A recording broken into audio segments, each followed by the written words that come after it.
Is there a story of yours in the Bible that you really like about fatherhood? Well, yeah, the one that you told me I should talk about, yeah. Okay. Well, yeah, the one obvious one that we talked about is the prodigal son. You know, and everybody knows that story one way or another, you know, but the one son, we don't know which one, came to the father and he wanted his inheritance now. I want my money and I want it now, you know. And so the father gave it to him and he went off and he blew it. But all the while the father was praying for that son. He never stopped praying for that son. And finally the son gets to the point where he's looking up at the bottom and he said, you know, I'm going to go back home and just ask my father to be a servant because I've blown it. And the kid came to his senses. And there's a lot there, you know. Sometimes you have a son or a daughter that just, you know, call it rebellion, call it whatever, I don't know. You know, they just want to do their own thing, and as far as mom and dad are concerned, they just are old folks. They're in an old world. There's a, you know, old school, and you don't know, and you don't understand what I'm going through, and all this stuff. And you're not my friend. These are my friends. Well, let me tell you something, just to take a side note. You are not your child's friend. You're not your child's buddy. You're your child's parent. You know, I mean, you're friends with your kids, but you're not their buddies. They got friends over there. You're the parent. You're the authority figure, you know.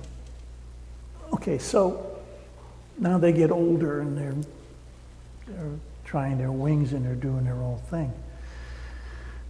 Well, this father went through that. Now he could have, because he had enough money, he could have continually been buying that kid out of all of his circumstances, right? He could have sent guys walking behind him every day, paying his bar tabs, paying his rent, you know, doing this, doing that. But he didn't. But he prayed for that boy, and he loved that boy. His love never wavered. And sometimes that's hard. I'm not saying it's easy to allow that child to kind of stew in their own juices. It's not an easy thing to do. It's a gut-wrenching, heartbreaking thing. You know? And of course, in dire emergencies, you're always there. But that father, finally that son came home. And this is an interesting picture of God, because it's the only time when we see the father figure who is in this thing, this parable. It's a picture of God's love for the lost, you know. And we see him lifting up his skirts and running to embrace his son. That's a great picture of God. You know, just I see him running down that muddy road, you know, and he embraces his son and he takes his cloak and he covers him like he is covered in the Father's love. And he tells him, the servants, to take him and clean him up and feed him and kill the calf, you know, and everything like that. And placed a ring on his finger, which means he's back as a son, you know. Then he had the other son, who a lot of people forget about him. The other son stayed home, worked, took care of business, and everything like that. And he's really ticked. He is really ticked. He said, "What's going on? I've stayed here, I've worked, I've done everything you want me to do, and this bum takes off, blows it, and everything, and now you bring him back? That's not fair. Yeah, well, life isn't fair. Now the thing is, we don't know if the inheritance that he got, son number one, whatever you call him, he got it, he'd blown it. So when the father died, that was it. The other son got his portion. Or what happened? But the father ministered to that other brother, and he said, you should be rejoicing and glad that your brother is here. This is my son who once was lost, and now he's back. And we should rejoice, and you should join us in the thing. And of course, that brings up another thing about bitterness and anger and jealousy that we all go through. And sometimes that happens in families too. But that's another subject. So if there's parents in here who have children who are wayward, like the prodigal son was, or parents with younger kids that that day may come one day, from the lesson and from even experiencing it, obviously with my brothers, not myself. Of course. Yeah. What would your advice be to those parents in that situation? Well, first of all, like Sally always says, she loves all our kids the most. And that's true, You love all your children 100%. You love them in different ways because their needs are different. And that's why it's important that you pray and ask God to show you how to minister, how to love each child, and how to direct and encourage them in the gifts that God has given them.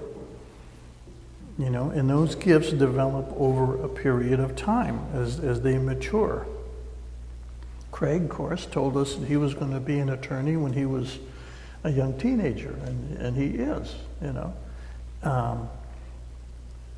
And some kids just know that, and others it takes Daryl was cutting kids' hair when he was in high school, like my father. My father was a barber, and Daryl had that gift, and he was doing it. And Sam used to drive the other kids crazy because he'd take a Rubik's Cube and go boop, boop, boop, boop, boop, boop, boop, boop, and it'd be done, And they would take and they'd peel the colors off and put them back. That's true. Yeah. And Christian he was a creative writer and things like that, and now he's doing well in his business. And what about me, Dad? What about me? Well, Joshua, it's interesting. I'm joking. You don't have to. You don't do this because you're going to give my brothers ammunition. Is what's going to end up happening. But he was a good student. He enjoyed history and like Craig and that, but he enjoyed history and things like that, and God just began to work on him. They were all state national champion wrestlers, but wrestling was only a tool, a gift that God gave the boys so that they would get their scholarships for college. Because there's life after wrestling, even though they're all still involved in coaching and things like that, but they've all developed their own profession, and our girls too. They each one. Christia was very creative. She was a creative artist, director. For a number of major Christian record labels and companies. She was a high fashion model. Our oldest daughter, Sally, was an anchor, a news anchor for NBC, ABC.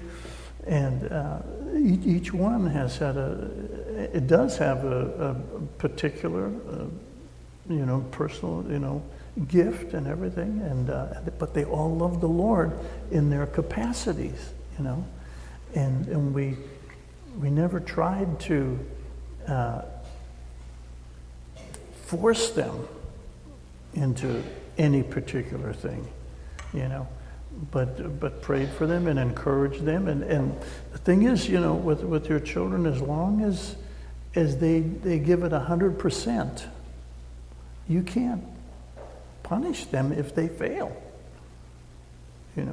Failing sometimes is part of learning. And like Edison said, that he discovered 1,500 ways of how not to make a light bulb.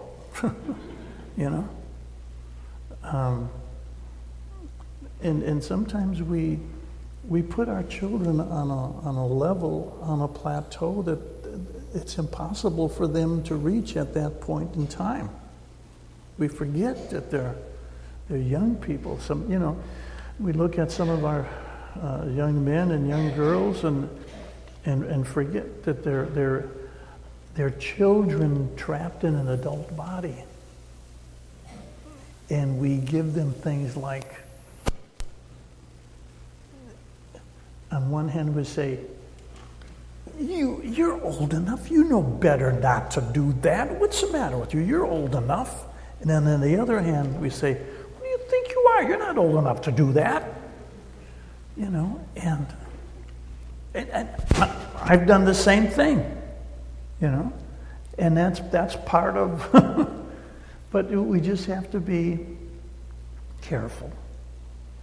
And I'm not saying that you don't say to a son or a daughter, hey, you're not old enough to do that, because they don't have the discernment that you have, and that's where we need to help them. Or we say, now you're old enough, you know better than to do that.